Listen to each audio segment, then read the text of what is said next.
What's up, you guys? It's Steve here, and this morning we're hearing from President Joe Biden, who said that the stimulus reconciliation social spending bill is going to be helping out our country not only with provisions but also with inflation and debt. Now, we're also hearing, though, that moderate Democrats are concerned, and also Republicans, that the opposite is going to be happening when we get that CBO score. This is your stimulus and infrastructure bill update. Now, take a look, you guys. We're seeing articles coming out like this today. Biden touts the social spending bill as a key to lowering prices, and he's saying this is going to be combating inflation and all of the issues that we're currently facing right now. As we're hearing, it's at a 30-year all-time high. That is right. It hasn't been this high in quite some time. Now, I'm going to be sharing with you the video footage coming out from Republicans, and this is the viewpoint of those moderate Democrats that are holding out for that CBO score, as they're saying, we think that this is going to be adding to the problem, and they're saying, kill the bill. And if that is the case, when that CBO score comes out,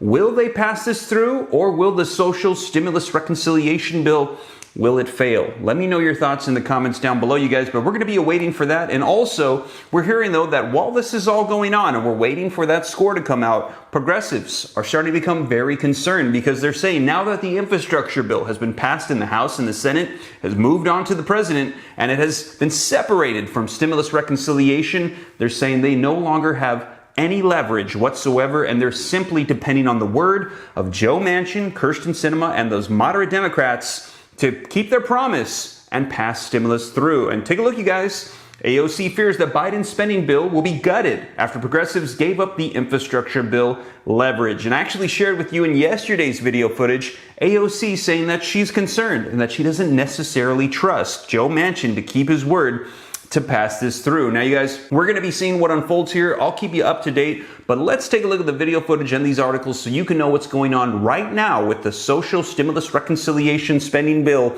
as of today, November 10th, 2021. But first, wanted to say, you guys, we have over 200 new subscribers on the new channel, Steve Ram Finance. Really looking forward to that. Last night I put up a new banner, and I'm going to start putting together some content for those of you interested in personal finance content. Thank you guys so much. Really excited. It's going to be an awesome channel. Also, let's go ahead, though, and dive right in and get you caught up on the latest as of today with economic news in this video. But before we do, if you could do me a quick favor, just takes a second. Don't forget, smash the like button. Helps me out with the YouTube algorithm a ton. Thank you so much. Also, leave your comments, share this out. If this is your first time here and you want to stay up to date, hit the subscribe button, turn on the notification bell. I'll keep you up to speed on everything going on. And if you got any specific questions for me, shoot them to me in the DM on Instagram at SteveRam3. That's the best way to get a hold of me directly if you have any specific questions, you guys. But with that being said, let's take a look at these articles. Let's dive right in and get you caught up on the latest on what President Joe Biden had to say today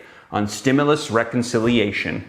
All right, you guys, so first up, link in the description below to this article that just came out this morning that says Biden touts social spending bill as key to lowering prices. And it says that President Biden on Wednesday, today, said that his social spending bill will help lower the prices after the Labor Department released a report detailing that the annual inflation has hit a 30-year high. And let me know in the comments, have you been feeling this? Have you noticed prices increasing for food, for gas, for goods? All across the board, we're hearing that inflation is hitting everything. Now, the president argued that the human infrastructure bill or the stimulus reconciliation bill would combat inflation because it would bring Americans back to work. Now, he said this, going forward, it is important that Congress pass my Build Back Better plan, which is fully paid for and does not add to the debt, and will get more Americans working by reducing the cost of child care and elder care, and help directly lower costs for American families by providing more affordable health coverage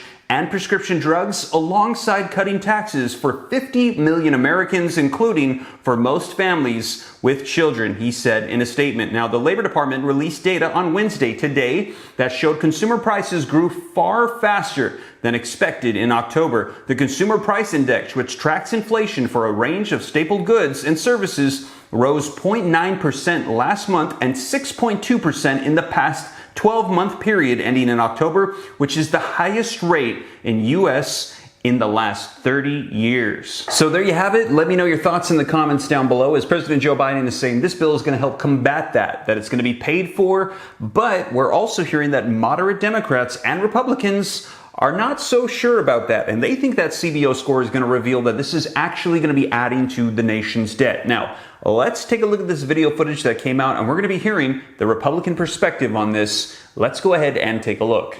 Joining me now, ranking member on the House Ways and Means Committee, our very good friend, Congressman Kevin Brady. Good evening, Mr. Brady. Thank you for helping us in Texas. So, I don't know, did you hear Hillary Vaughn's wrap up, Kevin?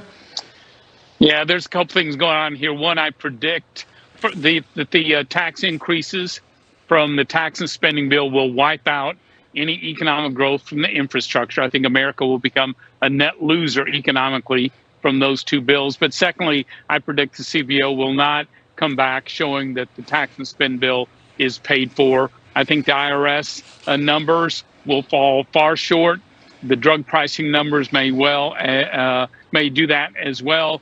And I predict Democrats in the House will be scrambling for either more revenue, less spending, or more likely, Washington, more budget gimmicks. Yeah, Kevin, just walking through this list, I mean, you've got to, I think all of us give Senator Manchin some, credit for making this honest. But the Hyde Amendment could be a game stopper. I thought, Kevin, the immigration stuff was already tossed out by the Senate parliamentarian, but the House people put it back in. Yeah, so they've been trying to turn the Rubik's Cube, hoping they can find some formula that works for the Senate parliamentarian. But as you and I know, that Byrd rule is a pretty tough one. The dollars that they've set aside for this immigration, $100 billion, far outseeds the policy, far outseeds that as well. So I'm like you, I'm very skeptical that passes the rules. And then you've got family and medical leave, which is a big ticket. And then you've got the various child care allowances. Now, those are going to cost a fortune. Kevin, let me ask you this. Down through the years, when you were chair of the Ways and Means and I was engaged in this stuff, scoring this stuff is tricky.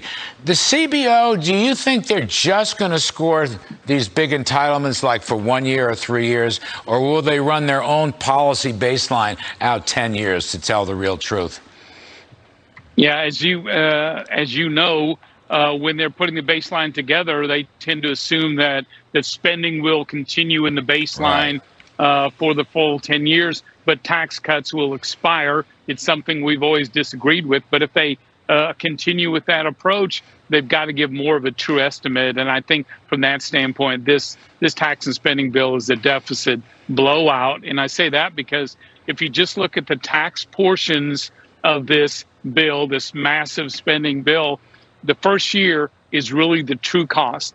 That runs $120 billion deficit. That's in the red. So if you look at the true cost of this bill, just on the tax side of it, the tax increases and the tax spending, you're more than $1 trillion in the whole over the 10 years, just from that part of the bill.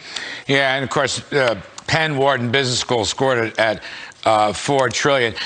Kevin, quickly, November 15th, does that day have any meaning for you on the House side? Well, I think that was the day we kicked off our Tax Cuts and Jobs Act, but I may be wrong, Larry. That's great. I'd stand corrected. That was Pelosi's date for this monstrosity bill. But that's very funny. That's very funny. I always think about when we cut taxes, grew the economy, dropped poverty rates, and started to shrink income inequality. Everything the opposite from what this president and Speaker Pelosi is trying to do. Well, those are wonderful thoughts, actually. I'd rather kick those thoughts around than some of these other thoughts. Kevin, you can have all the rhetoric you want about millionaires and billionaires. The people who get hurt when those investors and those successful business people are penalized, the people are the middle people and the lower income people and the minority people. That's the real story there. It is, and we proved that to be the case when we allowed businesses, families, and small businesses to keep more of what they earned and then create incentives to reinvest back in their business or in their community or in their growth. Look what happened. It was the poor, it was those low income and few skills, blue collar workers, all of whom saw massive wage gains far beyond in some cases, far beyond 77 or 80% more than under Obama Biden. So we know when you get the tax code and growth right, it helps blue-collar, middle-class workers. Wonderful stuff. Kevin Brady, Texas. Save America, Kevin. Kill the bill, please. Yes, sir. All right. Thank Talk you, soon. sir. Thank you. Well, there you have it. Let me know your thoughts in the comments down below. And you heard him ask, what about that November 15th deadline date for passing this spending reconciliation bill? Does that mean anything to you? And he pretty much said, no, it doesn't mean anything. So we will see if they're going to be able to get this done by the deadline. They're saying hopefully by Thanksgiving. And we also heard him say that he believes that if this passes through and it adds to the nation's debt, that it's going to be hurting the poor, the middle class. It will trickle down and have negative impacts on those that are hurting the most. Let me know your thoughts in the comments down below. But you guys, right now we're going to be waiting on that, and that is going to be huge, because if that CBO score does come out from the Congressional Budget Office that it is going to be impacting the debt and inflation, we're hearing that progressives are saying they have no more leverage to negotiate, and this could just cut the bill down even further. And you saw that headline that AOC said she believes the bill will be gutted and there will be nothing that they can do to negotiate it from happening. So you guys, I will keep you up to date, but that is the latest right now as of today from President Joe Biden and the perspective of moderate, centrist Democrats and Republicans on the social spending bill. And as more comes out, I'll be sure to keep you up to date here on the channel. And as always, you guys, thank you so much for joining me. If you made it this far and you haven't already, don't forget, smash the like button. Helps out with the YouTube algorithm a ton. Thank you so much. Leave your comments, share this out. If this is your first time here, hit the subscribe button, turn on the notification bell to stay up to date. Also consider the second Steve Ram channel, the finance channel, where we're going to be discussing personal finance and growing wealth if you're interested. And if you got any specific questions for me, shoot them to me in the DM on Instagram at SteveRam3. But with that being said, you guys, hope this reaches you well. I'll catch you in the next one. Take care. God bless. This is Steve.